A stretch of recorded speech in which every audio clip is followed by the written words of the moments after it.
They don't have the same heart about God that I do. Now, public school, I can influence that because I pay my taxes. But I am not going to let my child be influenced by a professor saying there is no God, and I'm going to try to get that God out of your mind.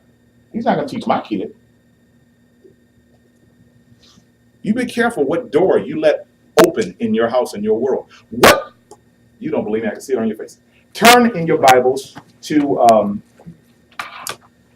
2 Kings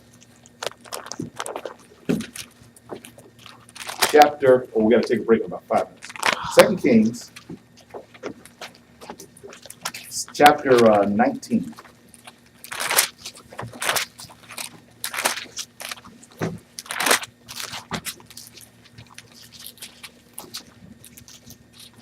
Now, this is the story of how God told Hezekiah by the prophet Isaiah that he was going to die. I'm sorry, not chapter 19, chapter 20. And he prayed and said, God, I live right for you all my life. Please don't spare my, don't kill me. And God says, okay, he'll tell him that I'm going to add 15 years to his life. All right. This is what happened. Some guys came and heard that Hezekiah was sick, and they said, we just came to drop you off a card and some flowers. Right? Verse 14. Then Hezekiah the prophet unto King Hezekiah, and said unto him, what said these men, and from whence came they unto thee? And Hezekiah said, they come from a far country, even what?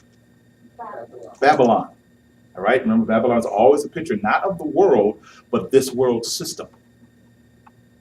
This world system. Okay? And he said, what have they seen in thine house? And Hezekiah answered, all the things that are in mine house have they seen. There is nothing among my treasures that I have not showed them. And Isaiah said unto Hezekiah, hear the word of the Lord. Behold, the days will come, that all that is in thine house, and that which thy fathers have laid up in store unto this day, shall be carried into Babylon. Nothing shall be left, saith the Lord. And of thy sons, which have issue from thee, which thou shalt beget, they shall take away, and shall be eunuchs in the palace of the king of Babylon. Notice what Hezekiah says. Good is the word of the Lord, which thou hast spoken. He says, isn't that good if peace and truth be in my days? Who cares what happens later? Do you know what book is the result of that decision Hezekiah made to open up his world to the world? Lamentations. Not Lamentations. Nope. What? Daniel. Turn. Daniel chapter 1. And remember all the things that Isaiah said was going to happen to him.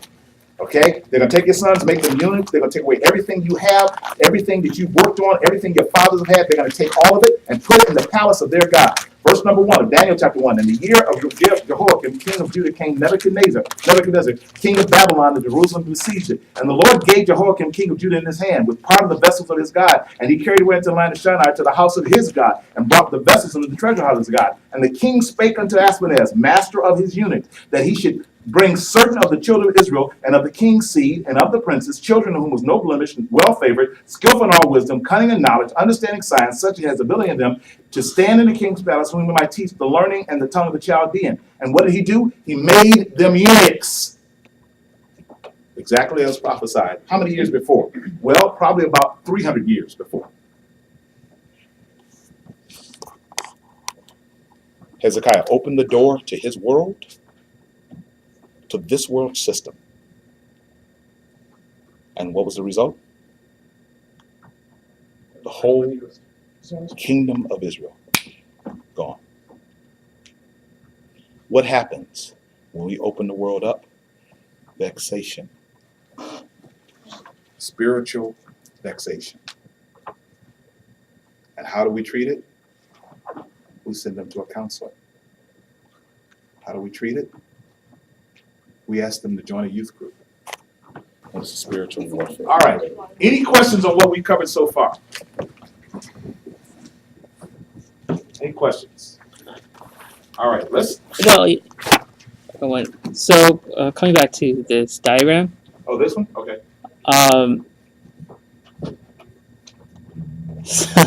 So engaging with the harlot means like all the past people that they slept with and stuff, all their these prominent characteristics are transferred over to the person that they sleep with. Okay. You see why virginity is so important? Look, turn to 1 Kings chapter 1.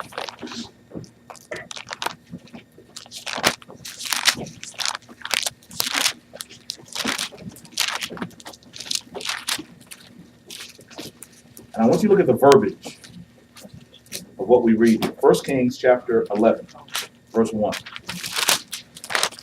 But King Solomon loved many strange women. Now, in the Hebrew, the word there, strange, means the same thing, but the Greek equivalent for it in the Septuagint is porneia. What verse is that? Verse 1. 1 Kings 11:1. 11. Okay? Now, together with the daughter of Pharaoh, women of the Moabites, Ammonites, Edomites, and the Zidonians and Hittites, of the nations concerning which the Lord said unto the children of Israel, you shall not go unto them, neither shall they come unto you. For surely they will turn away your heart after their gods. Solomon clave unto these in love. In other words, what it's saying is, he had sex with them. Who? He had 700 wives, princesses, 300 concubines, and his wives turned away his heart. Not changed his thinking, changed his heart. Changed his heart. And this is how it is. Now, I want you to see this.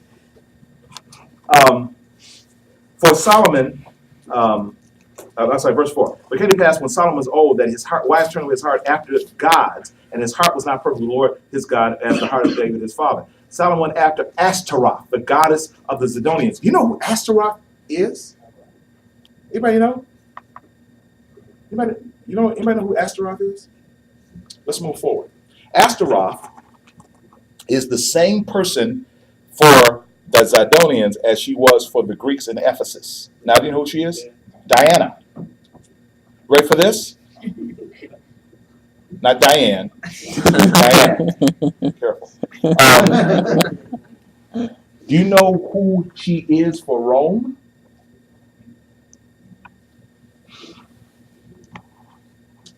Mother and child, pale for worship. Mary. If you walk into a Catholic church, especially the old ones, and see anything that look like Jesus in that church, you in the wrong place. Get a good book, Two Babylons by Alexander Hislop. Tells you the story of temple worship. It starts back with Ashtaroth. What was that? The Two Babylons by Alexander Hislop, Hislop. Fascinating book. And it starts right here in 1 Kings chapter 11. This is where the book starts. Okay, not only Ashtaroth, after Milcom, notice, the abomination of the Ammonites. Now, you know who Milcom was? Milcom was the god, ready for this? He was the god of excrement. His priests would take human dung and put it all over themselves. All right? That's what they would do. And that's what they called their followers to do. Until flies born up in their skin. Why would you want a girl who's covered with filth? But she has beautiful eyes. Anyway. All right? Verse 7. Then did Solomon build a high place for Chemosh. You know who Chemosh was? Look at this. From the abomination of Moab. Notice the word God is using. Abomination. Not false God, but an abomination. What they were doing was abominable. And everything was connected with sex. Everything. And here's the worst one. Moloch. Moloch. For Moloch, the abomination of the children of Ammon. Let me go into Moloch for a little bit. Moloch is the worst of all the Old Testament gods. Forget everybody else. Forget Baal. Moloch was the worst. Moloch was a god that had tons of heads. And he had this big, huge belly that was like a cauldron. And they would take those hot faggots of wood and throw them in the belly of Moloch. And then, as an offering to Moloch, so you would be prosperous and your vineyards would grow and your cattle would have calves, you would take your pregnant wife and prematurely press her belly till the baby came out, and you'd rip the belly out with the baby out of the belly with the umbilical cord and throw it into the fire, and you're supposed to have sex with one of the temple prostitutes while the baby is screaming, and you have sex until the baby stops screaming. And guess what? Then the priests of Moloch would take the baby's charred remains and eat them. And they were called Kana priests. And then they would take the bones and grind them up and offer them to Baal.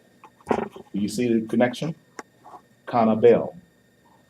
Cannibals. These things turned his heart. Turned his heart. Now, you want to see something frightening? Just on your own. Just on your own. Go back and do research. Go on the internet and research these names and see what they're connected to, and you find the connection to what's happening in the world today. You'll see what Moloch is about. That's why you never have your son or your daughter join the army. Now, let me tell you something. Anybody knows me knows I have a military background. Okay? And this is before I knew my Bible the way I do now.